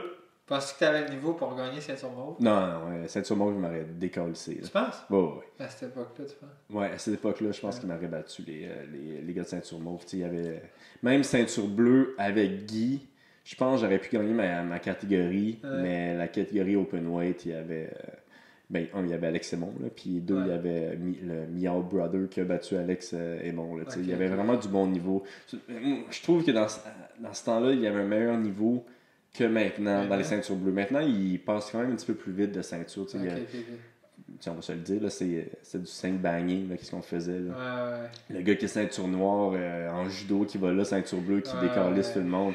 Tu sais, je veux dire, ça n'a pas d'allure qu'il y a des championnats du monde ceinture dans certaines. Ouais, c'est ça, ceinture bleue, ceinture purple. Puis tu sais, je comprends, c'est le fun, mais en réalité, ça veut rien dire tant que t'es pas champion du monde, ceinture noire. Fait que c'est ça qui est arrivé, j'avais gagné. Le gars que j'avais battu en demi-finale, il est allé voir mon profil, puis il y avait une photo de moi avec un pouce avec ma ceinture. Le gros scam exposé, là. Puis là, je m'en souviens, moi j'allais m'entraîner avec les gars de Jiu-Jitsu. C'était comme un open mat, là, fait que tout le monde allait s'entraîner là. Puis il y avait les organisateurs, 2 jours avant qu'ils m'enlèvent ma médaille, là. Les organisateurs étaient là, puis ils me parlaient, ils étaient comme, ouais, man, il paraît qu'il y a un gars dans ta catégorie qui a triché, tu sais. Puis là, je suis comme, ok. Puis, tu sais, les Brésiliens, en bon brésilien, là, ils utilisaient tous les mots homophobes pour décrire ce gars-là. Puis là, j'étais comme, ouais, c'est pas une bonne personne, hein, ce gars-là. Finalement, 2 jours plus tard, le gars, c'était moi. Mais je pense qu'il pensait que c'était un autre gars, mais finalement, c'était moi, tu sais. Puis, c'est ça. Fait que là, ils m'ont pris mon cash. Je pense que j'avais gagné 2000$ US, là, fait qu'ils m'ont pris mon cash, qu'ils ont donné au deuxième, tu as vu que t'es arrivé deuxième, qui était un autre judoka qui avait fait des Olympiques en judo, en fait. Ah ouais? Ouais, j'avais battu ce gars-là en finale. C'est son nom? Je m'en souviens plus de son nom. Mais tu sais, il avait genre fait 7e aux Olympiques. Là. C'est un bon judoka, mais pas un grand judoka. Puis c'est ça, Alex Aymon, lui, qu'est-ce qui est arrivé, c'est qu'il avait pété tout le monde en bon 5-banger dans sa catégorie. Il est arrivé 2e dans le open mat. Non, ça, il a gagné Guy. Il a gagné Guy, sa catégorie. En open mat, il avait perdu en finale contre Miao Brother, qui est comme un des meilleurs gars de Jiu-Jitsu présentement en ceinture noire. Qui est vraiment un bon compétiteur. Il avait perdu contre ce gars-là, tu sais. Puis il avait dû gagner 10 000$. Je me souviens que c'était quand même un montant. C'est un gros montant. Là. Moi, j'allais à la compétition genre avec un masque quasiment pour pas que le monde me reconnaisse. Là. Puis là, je le vois gagner. Puis là, je suis comme, ok, au moins il y a quelque chose de bien qui est ressorti de ce tournoi-là. Là. 2 jours plus tard, man, nous on était avec DJ Jackson, qui est un super bon compétiteur. Dans notre chambre, on avait la suite présidentielle. On était 5 athlètes. DJ Jackson, un autre gars du Brésil, moi, Alex, puis un autre gars du Brésil qui venait des favelas. / le démon. Le démon en personne. Puis lui, il était dans notre chambre en plus, ce gars-là. Puis c'est ça, finalement, ça finit que ça c'était cash. Ouais, non, il donnait ça en cash. Puis en plus, Alex puis DJ Jackson, ils se niaisaient, il était comme, hey... on cache l'argent dans l'appartement, puis celui qui le trouve, tu sais, garde tout le montant. Si tu trouves l'argent de l'autre, ok. Ok, là, mais tu sais, probablement précisément à ce moment-là, quand cette conversation-là arrivait, que l'autre était genre. Mais c'est ça, fait que ce gars-là. En plus, on niaisait toute la semaine. T'es comme check, ben ça, l'autre gars des favelas, il va nous voler, man. Si, puis on riait, où t'as mis ton argent? Dans mon bas, dans mon soulier. Pas mal sûr qu'il va savoir c'est où, ça. On revient dans la chambre. Non, c'est ça, lui, il revient dans la chambre. Moi, je suis en train de marcher dans l'hôtel 1000 étoiles, tu sais. Ouais.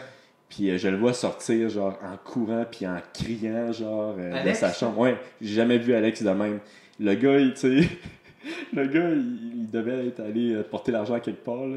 Il revenait dans la chambre, puis... Man, Alex, il a failli se battre avec, là. Il était comme, toi, mon tabarnak, en anglais, là, genre, oh, but you're fucked. Puis il l'a fait arrêter, le gars. Il y a genre CSI Abu Dhabi qui est arrivé, man, prendre des... ouais, il a tout, là, il était en prison, puis tout, ce gars-là. Puis là, le policier nous avait dit, tu sais... Si on trouve pas l'argent... Ben, c'est ça, je vais essayer de le convaincre de me donner l'argent, là.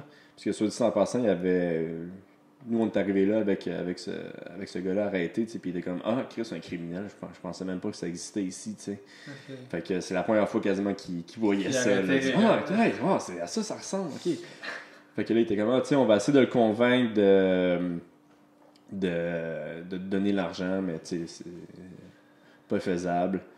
Puis finalement, il a dit à Alex, tu sais, s'il ne donne pas l'argent, il va falloir que tu restes ici 1 mois pour aller en cours contre ce gars-là. Genre. Fait que, là... Puis tu sais, on avait quand même des preuves. On avait genre... tu sais, le gars nous avait dit, oui, mais j'ai vu quelqu'un entrer dans la chambre. J'avais laissé la porte ouverte, puis peut-être que quelqu'un est rentré puis qu'il a volé, tu sais, puis tout. Puis on avait regardé les caméras, puis tu sais, personne n'était rentré dans la chambre. Personne n'avait... gardé la porte ouverte. Puis tu vois clairement que tout le monde s'en va. Ce gars-là sort 10 minutes plus tard. Il revient tout peinard, tu sais. Fait que c'était pas mal... Mais ouais, jusqu'à ce jour, par exemple, on n'est pas certain que c'est lui, tu sais, mais je dirais qu'il y a 99% que c'est lui. Ouais, mais Alex, il trosse personne, man. Il est comme, ouais, c'est soit lui ou DJ Jackson qui a gagné le tournoi de qui trouve l'argent de l'autre. Mais, ouais, c'est ça. Pourquoi je compte ça déjà?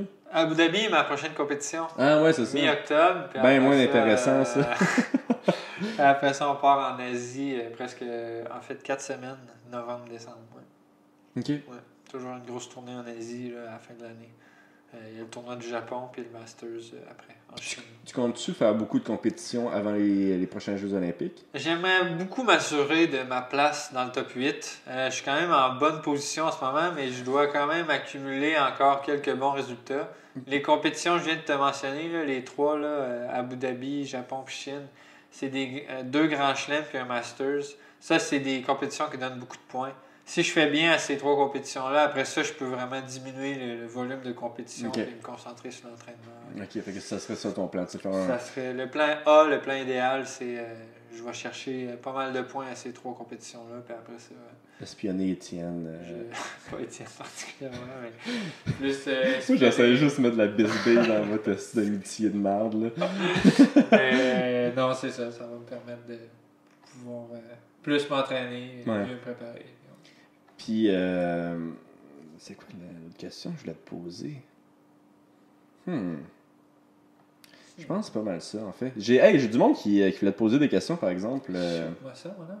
Ben oui. Du monde dans l'assistance ici. Ça va facile, des fois. Mais là, ça, c'est sûrement le classique que tu entends tout le temps. Là, puis moi, je sais la réponse. Là. Mais il y a Guillaume Lacroix qui te demande, vas-tu faire le saut en MMA après ta carrière de judo? Sérieusement, je pense que le MMA, c'est pas pour moi. C'est quelque chose qui me fait un peu presque peur. Là. Non, je pense que à l'âge que j'ai là, je vois pas trop ce que j'aurais à gagner. J'ai jamais donné un coup de poing, j'ai jamais mangé un coup de poing. T'es sûr de ça? Comment ça? Ben moi, je m'en souviens de t'avoir déjà vu te battre, là. Ah oui, c'est vrai, on avait fait de la boxe une fois. Ouais, toi puis Alex, c'est bon. C'est vrai. Parfait, là. Mais, non, t'étais quand même bon. Hey boy. Mais le monde, là, lui, il dit que non, qu'il veut jamais faire ça, puis qu'il en a jamais fait, mais il s'est déjà entraîné avec nous, là. Ouais, c'est vrai, j'ai fait s'entraîner. du no-gi une ouais. couple de fois, 4-5 No-gi. fois. Tu faisais de la boxe un peu, J'ai fait des pads. des pads une fois. Ouais. Ouais, c'est vrai.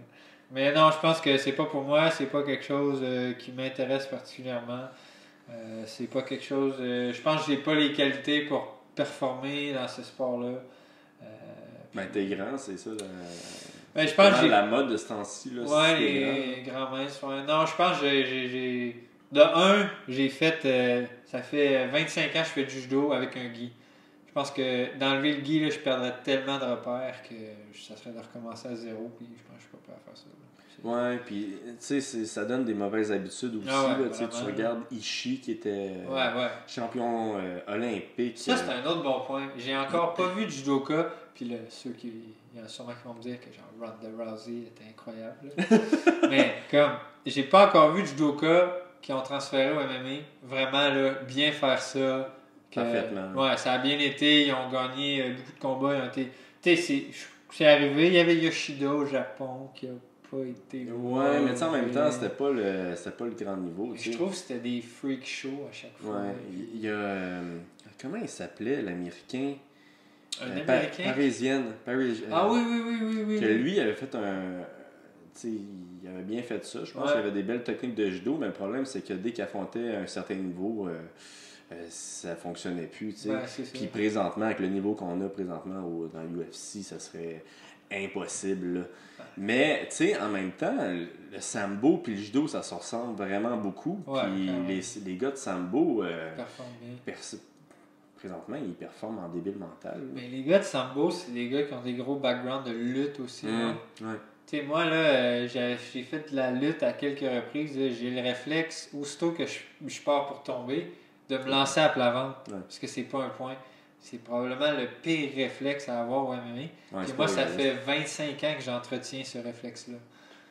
Donc, alors, je pense que non seulement je serais pas bon, mais j'ai pas c'est pas un intérêt que j'ai particulièrement. Ça m'intéresse pas tant que ça. Là. Coup de poing, coup de pied, je trouve ça particulièrement rough, votre sport. Des fois, le monde me dit que le judo, c'est rough. Là. Mais le MMA, ouais. Je sais que tu avais dit que tu avais eu de la misère à regarder le combat. De là, magané, ouais. Ouais, puis tu sais, c'est ça aussi, c'est une autre affaire. Là. Tu sais, quand je regarde, je sais pas, là, on en parlait tantôt, là, tiens, Romero puis Silva se taper sa marboulette, puis là, je trouve ça super drôle, puis j'en demande encore plus. Mais tu sais, on dirait que quand c'est toi, ou il y a d'autres mondes aussi que je connais, que je suis un peu plus proche, là, quand je les vois manger des coups, là, je viens mal, là, j'aime pas ça, là, je viens nerveux, j'aime pas ça. Ouais, je m'en souviens, c'était quoi, contre Gilbert, tu t'étais venu me voir, tu avais dit, hey, j'ai vraiment pas aimé ce combat-là. J'étais assis, je disais pas un mot, puis j'avais 2 spots de sueur, là. Non, je sais pas, ouais. Non. Ok, ben, moi je savais. Prochaine question. Ok, ça c'est un petit peu compliqué comme question. Il va falloir que tu me dises what's up. Là. De Jean-François Melançon. Au championnat du monde, quand tu as affronté Mollaï. Ouais, l'Iranien. L'Iranien. Oui. Et qui a eu une pause à cause de sa coupure. Oui. Il est revenu sur le tatami en courant. Oui. On dirait qu'il a profité d'un effet de surprise sur toi. Qu'est-ce qu'il s'est passé de ton point de vue? Ben, le combat s'est arrêté parce qu'il y avait une genre de coupure sur l'oreille et ça saignait. Puis quand ça arrive, ben, ils vont voir le docteur puis ils tapent tout ça. Mais c'est vrai que ça a un peu cassé le rythme du combat parce que un de mes plans de match avec ce gars-là, c'est il est physiquement, puis c'est souvent mon plan de match, là, physiquement je suis pas un gars qui est très fort, mais j'ai quand même une bonne endurance, je suis quelqu'un qui a un bon cardio. Les combats durent, puis c'est souvent mon avantage. Puis lui, je sais que quand le combat a commencé, un de mes mindsets, là, ce que j'avais en tête, c'est de faire durer le combat. Puis là, je savais que plus le combat allait durer. Puis c'est comme ça que je l'ai battu les 2 fois d'avant. C'était des longs combats où il a manqué d'énergie, il a fait une erreur, puis là, je l'ai projeté.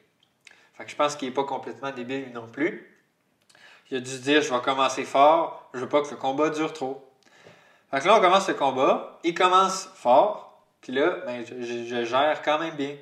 Puis là, je suis comme, ah, mais c'est bon ça, mon gars, on va faire durer ça, ce petit combat-là. Puis là, viens-t'en, bon, je t'aimerais. Puis plus ça dure, plus mes chances de gagner sont grandes. Puis là, après comme 1 minute 30, il y a son espèce de coupure à l'oreille. Puis là, tu sais, il sort du tapis, il va se faire taper ça. Il y a comme 2 minutes de pause, 3 minutes, là, peut-être même plus. C'est une grosse coupure? Ou... Ouais, Ok. c'était comme... Ben, pas nécessairement... C'était pas une grosse coupure, mais ça saignait, là. Il y avait du sang plein l'oreille, là. Fait que là, il nettoie ça, il tape ça, il revient, il se rhabille. Fait qu'il y a comme une grosse pause, puis là, il revient tout frais.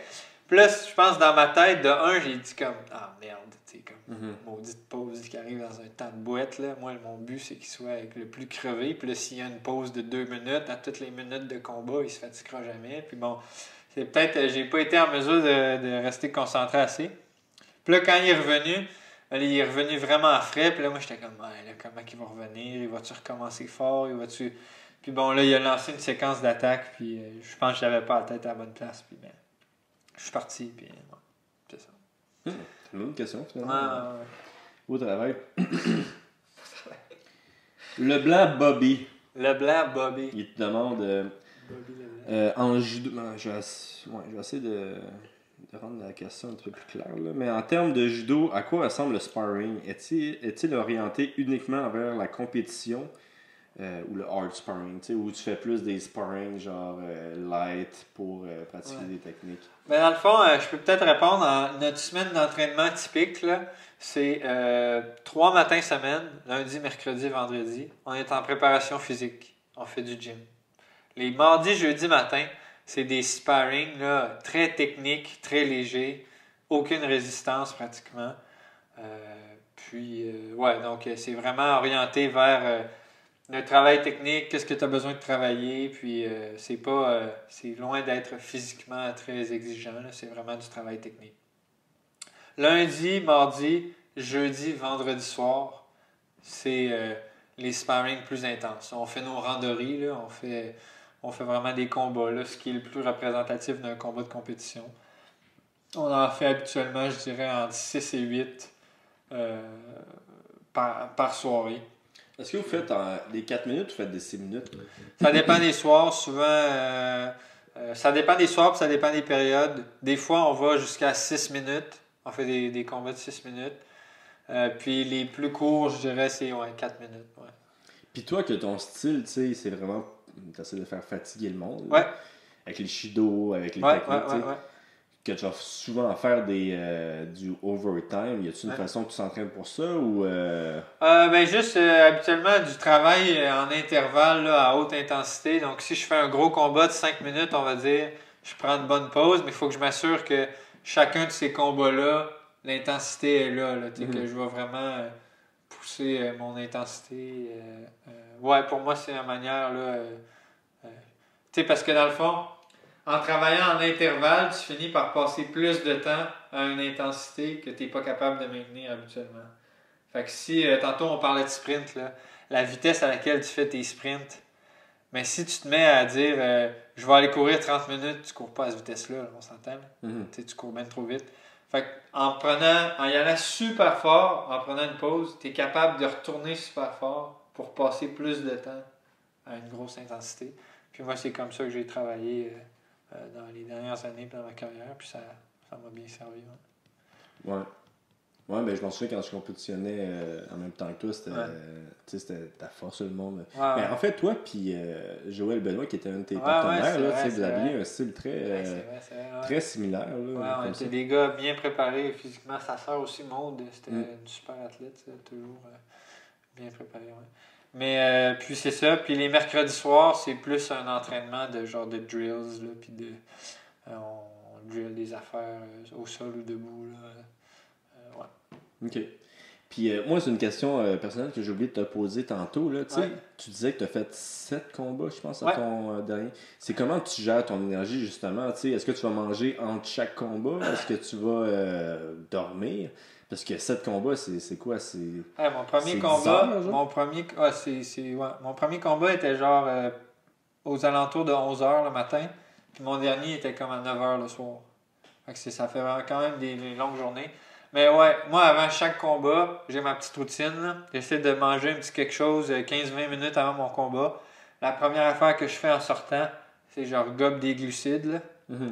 Puis là, exemple, après mes 5 premiers combats, on avait une pause la compétition comme prenait une pause avant les phases finales de comme 2-3 heures. Puis là, c'est là que j'essaie de manger comme un repas. Souvent, c'est juste protéines puis carbs. Là. Ok. Puis, c'est ça, j'ai comme ma petite routine. Je m'hydrate toute la journée. Mais je bois pas d'eau, là, dans le sens que j'essaie toujours que ce soit plus sucré que juste de l'eau. Là. Souvent, c'est mon mix de... C'est quoi, c'est du Pédialyte? Ben, non, pas du Ouais, Pédialyte, souvent, ça, c'est plus après la pesée. Là. Ok. Mais moi, je marche Des au électrolytes, Gatorade. ça, Ouais, des électrolytes, Ok. ouais, de quoi? Des électrolytes avec du sucre, là. Puis moi, j'ai mes petits gels d'énergie, mes petites barres sucrées avec de la caféine, puis ces affaires-là. Puis je rentre pas mal avec ça toute la journée. Mais ouais, sinon, je sais qu'il y a des athlètes qui disent que la nervosité, comme, ils viennent qui ont mal au ventre, là, fait qu'ils peuvent comme pas beaucoup manger. Mais à un moment donné, c'est que 10 heures. Mais à un moment donné, ouais, c'est ça.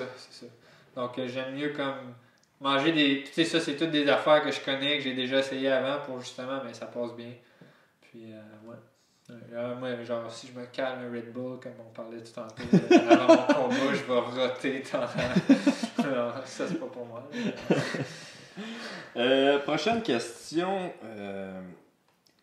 Encore, je sais pas. Ok. Je vais quand même te poser, là, mais. En tout cas. De François Caldwell. Oui, man. Pourquoi les arbitres ne donnent pas plus de Shido aux combattants qui prêtent une demi-heure à défendre leur grippe? Qui prêtent une demi-heure à défendre leur grippe. Ouais, c'est pas vraiment une bonne question. Pas mais... beau travail, François. Non, c'est pas une mauvaise question, mais par exemple... Mais check, tu peux-tu expliquer les anciennes règles et les nouvelles règles? Ça serait peut-être intéressant. Ouais, dans le fond, les anciennes règles, avant, ils donnaient peut-être moins de pénalités, ce qu'on appelle les Shido. Moi, justement, la chose, c'est que je trouve qu'ils les donnent quand même assez rapidement maintenant, les Shido. Ok. Mais avant, tu avais le droit à... Moi, je dis que c'est une mauvaise question, c'est juste parce que j'ai l'impression qu'ils essaient juste d'envoyer chez le judo. Ah non, mais c'est juste... ouais, non, là, il y a tout un... Il y a un petit message après, c'est pour ça que je sais pas lu, là. Le judo, c'est plate, là. Ouais, genre. Non, il y a tout un... Mais c'est pas pour tout le monde, le judo. C'est ça, puis il y a tout aussi... Tu sais, moi, je suis pas là pour donner un show, là. Tu sais, moi, c'est... Peut-être, tu me corrigeras si j'ai tort, là, mais le MMA, des fois, j'ai l'impression que les gars se doivent d'être spectaculaires pour s'attirer des fans, puis s'attirer de l'intérêt pour comme s'assurer d'aller chercher des combats. Moi, c'est pas le cas du tout. Là. Tout ce que je veux, c'est gagner mon combat. Là. Que ce soit spectaculaire, puis que je fasse des highlights, j'en ai rien à cirer. Fait que, tu sais... T'es là pour la performance. Exactement. Puis si je marque mon point, puis qu'après ça, ben je gère, puis je suis plate à regarder, ben écoute... c'est dommage, mais c'est vraiment... Moi, en tout cas, je comprends que d'un point de vue spectateur, des fois, ça peut être plate, mais du point de vue de l'athlète, mon objectif, c'est de gagner. Puis, tu veux quand même expliquer les règles, les anciennes règles de griffe, puis les nouvelles? Même moi, je les comprends pas vraiment. Ouais, ben le plus gros changement, c'est la prise de jambes. Donc, on n'a plus le droit de prendre les jambes. La fédération a fait, je sais pas si vous vous souvenez, mais... comme la lutte avait comme été exclue des Jeux olympiques ou comme avait été menacée d'être exclue des Jeux olympiques à une certaine époque. Puis là, le judo avait comme un peu pogné à chienne. Puis là, pour se différencier, puis pour rendre le sport un peu plus différent de la lutte, plus spectaculaire, ils ont décidé de retirer les techniques où on prend les jambes. Donc, on n'a plus le droit de prendre les jambes. Puis ce qui ont changé aussi beaucoup, c'est au niveau de la prise là, des mains sur le gi.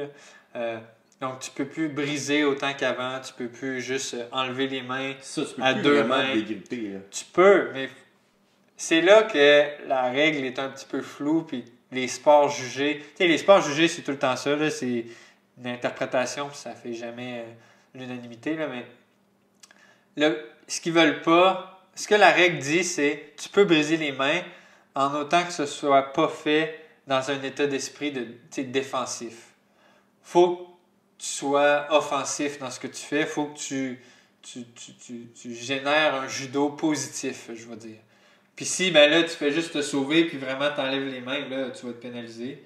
Mais si t'enlèves pour venir, parce que lui, il gardait la distance, puis t'enlèves pour le coller, ben ça, il n'y a pas de problème. Puis après ça, tu essaies une technique. Mais si c'est vraiment. Il met une main là, tu l'enlèves, il met une main là, tu l'enlèves, là, ça va être pénalisé tout de suite. Là, ouais. Ok. Donc, c'est vraiment, ils veulent.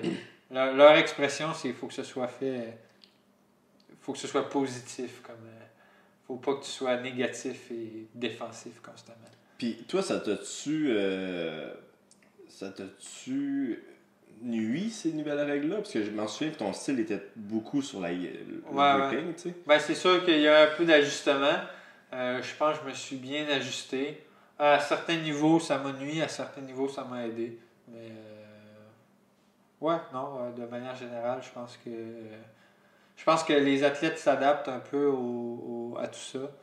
Puis ce qui serait bien, par exemple, c'est qu'on ait un peu plus de stabilité. Là. Je trouve que même des fois, les arbitres même eux sont pas mélangés, mais ils savent plus où donner de la tête avec ces changements de règlement-là. Donc, non, ça serait... C'est ça. Ouais. Oh, c'est ma voisine, ça n'est pas contente.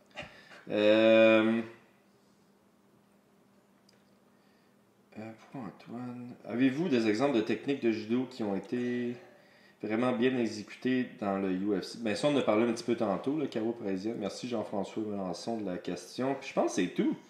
Ah, attends, j'en ai une dernière. Je suis pas populaire. Hein? Je suis normalement pas populaire. Non, t'es un de ceux. Non, t'es un de ceux qui a le plus de questions. Didier Chabot. Oui.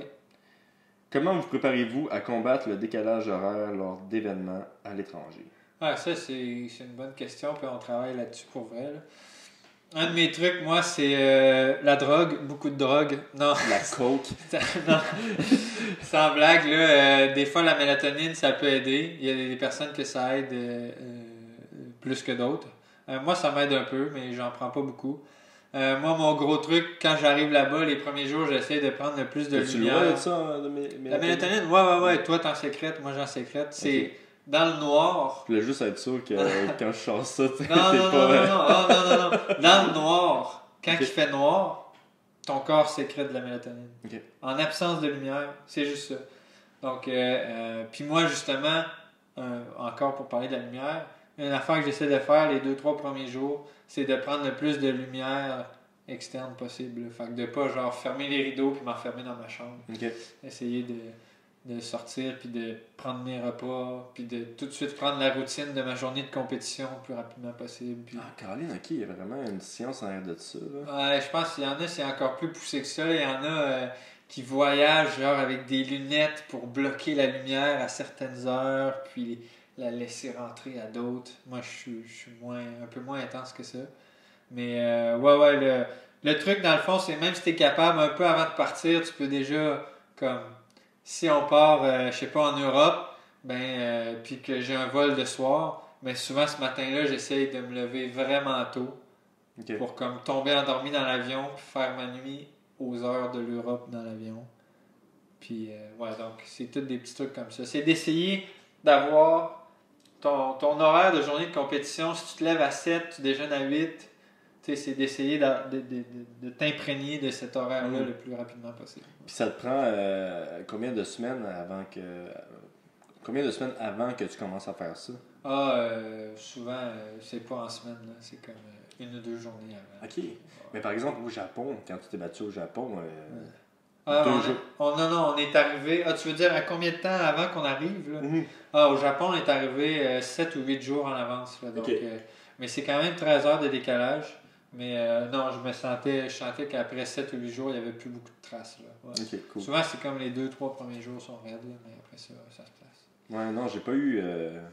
j'ai pas encore vécu ça. Là, fait que quand ça va arriver, je t'appellerai. Tu me donneras toute ta procédure. C'est bon. C'est quoi que tu vas faire après ta carrière de judo? Je vais... c'est une maudite bonne question. Ben là, premièrement, mon objectif, c'est d'aller aux Jeux de Tokyo. Après ça, est-ce que je vais immédiatement arrêter ou continuer quelques années ou tu sais, je le sais pas. Je pense que la décision va se prendre. Tu faisais le carding? Non, mais c'est plus comme j'ai vraiment beaucoup de plaisir à faire du judo. Ouais. J'ai la même vie que j'avais quand j'allais au secondaire. J'adore cette vie-là. Je me lève, je vais m'entraîner, je reviens, j'ai mon petit traitement, je fais ma sieste, je retourne m'entraîner. Vraiment un rythme de vie qui me plaît beaucoup. Mais là, je commence à vieillir, les blessures commencent à se faire sentir. J'ai aussi une copine qui doit commencer à en avoir plein son derrière, que je parte constamment. Donc, toutes ces choses-là. Je pense que moi, j'ai fait mes études, puis j'ai un peu en tête de travailler avec la Fédération Judo Canada, que ce soit un Aller poste... prendre le contrôle de tout ça. Aller prendre le contrôle, mettre Nicolas Ouais, Gill dehors, finalement, arrêter c'est son règne de terreur. Ouais, hein? Mais non, sans blague, que ce soit un poste administratif ou un poste de coach, là, j'aimerais ça comme travailler avec la Fédé. Le judo, c'est ma passion, c'est ça que j'aimerais faire. Ok. Regardez, on finit tout ça. Non, j'ai une dernière question. Est-ce que je m'excuse, je prends ton temps. Shoot.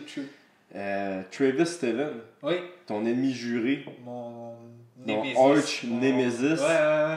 Qu'est-ce qui se passe avec lui? Parce que moi, je le vois qui fait beaucoup de tournois, qui s'entraîne beaucoup avec le monde de Jiu-Jitsu. Ouais. Puis pour ceux qui savent pas c'est qui Travis, c'est le gars que tu as battu pour la 3e place aux Jeux Olympiques. Ouais. Un gars que tu as dû te battre 11 fois avec, puis tu avais Ouais. genre gagné 2 fois, je pense, avant les Jeux Olympiques. Ça se Ben peut-tu? ça, c'est du fake news, man. C'est du fake news! Fake Je news. pense pas que ça soit. Je pense que Fake news, man. je pense que c'est moi qui ai tout parti ça en Non, plus. J'étais non, comme, man, c'est tellement incroyable qu'est-ce qu'il vient d'accomplir. Mais c'est en partie vrai, mais comme avant les Jeux Olympiques de Londres, je l'avais battu comme une fois en 6 rencontres. Donc, tu sais, Hey, t'as le quand même fake raison. news, là. Mais à partir de Londres, j'ai plus jamais perdu compte. Comme je l'ai rebattu comme Maintenant, 3-4 fois. Ben, c'est ça, t'as gagné ta. Ta médaille, puis Ouais. après ça, lui, il a continué. On a continué de se rencontrer. Moi, je parle aux Olympiques. Ah là. oui. Ah Ben non. là, hey, le fake C'est pas news. du final, t'as Moi, bien j'étais fait comme, tes je disais à recherches. tout le monde, c'est tellement Non, incroyable c'est qu'est-ce vrai, qu'il a c'est vrai. accompli, tu sais. Non, c'est vrai. Non, ça, t'as 100% raison. Mais c'est ça, qu'est-ce qui se passe avec lui? Parce qu'il a fait 2e quand même aux derniers Ouais. Olympiques. Ouais, super carrière. Puis qu'est-ce qui se passe avec lui? Ben dans le fond, je sais que, tu sais, je vais t'avouer qu'on se parle pas, on s'appelle pas souvent, là. Ah non, c'est ton arch nemesis. Non, Si je t'appelais, c'est pour t'envoyer chier, là, aucune autre raison qui est valable. Sérieusement, je suis pas certain. Je sais que sa copine, c'est Kelita. Ils habitent à Boston. Mais il fait-tu encore de la compétition? C'est plus Non, il fait plus de judo. Non, il fait plus de compétition de c'est judo. ça, là. il fait plus de compétition Non, de judo. non. Depuis 2016, je pense qu'il a fait une compétition parce qu'il était avec une équipe professionnelle en Allemagne, mais comme Ok. il a pas recompétitionné sur le circuit d'IGF. Non, Ok, mais c'est plus ça ma question, parce que Non. j'avais pas vu au mondiaux. Puis je me disais, Non, tu blessé? il a pas refait de compétition depuis 2016. Tu penses qu'il a pris sa retraite? Je pense que oui. Ah, wow. Ouais. Ben, tu sais, Non, Ça fait du je sens. suis pas mal certain que oui. ça fait du sens parce qu'il a l'air de bâtir un petit peu son après-carrière Ouais, présentement sur les réseaux sociaux. Tu sais. Ouais. Un petit peu à la Jimmy Pedro Ouais. qui faisait bâtir vraiment une business avec Ouais, ça. ouais, exact. Ok. Bon, ben finalement, ma question n'était pas si bonne. Ouais. Non, j'en ai pas d'autres. Wow. Je vais te laisser partir parce que tu as un entraînement dans 30 minutes. Oh, shit. Puis, t'as-tu quelque chose à plugger, par exemple, avant de partir? Non. Merci à mes commanditaires. Ouais, c'est ça que je voulais dire. Fit, T'es- Savvy Sport, Judo Canada, toute la gang. C'est Merci. qui, toi? Solmax. Ok. Jean Ok, Côté. c'est le Max, ben ouais. Ouais. Nutrition Fit Plus. Yes, Yes. aussi, Étienne. Yes, sir, Étienne. Savvy, la Fondation Sa de vie, c'est l'athlète. quoi? C'est des... Savvy, c'est l'équipementier, nos vêtements. Ok. Ouais. Atashita, Mizuno, qui nous donne nos jus de gui et tout ça. La Fondation de l'athlète de l'excellence qui m'aide avec des bourses à chaque année. Tu gagnes combien par année? $1 million. Ah, nice. Ça, je me disais. Exactement, 1 million. Hey, je pense qu'on va finir ça là-dessus. Good! T'avais-tu un autre spot? Non, c'est vrai. J'ai toujours voulu te demander comment tu gagnais. Il n'y a pas personne qui a posé cette question-là. Ok, nice. Hey, merci d'être venu. Puis, c'est ça. On se voit la semaine prochaine, les autres. Bye bye.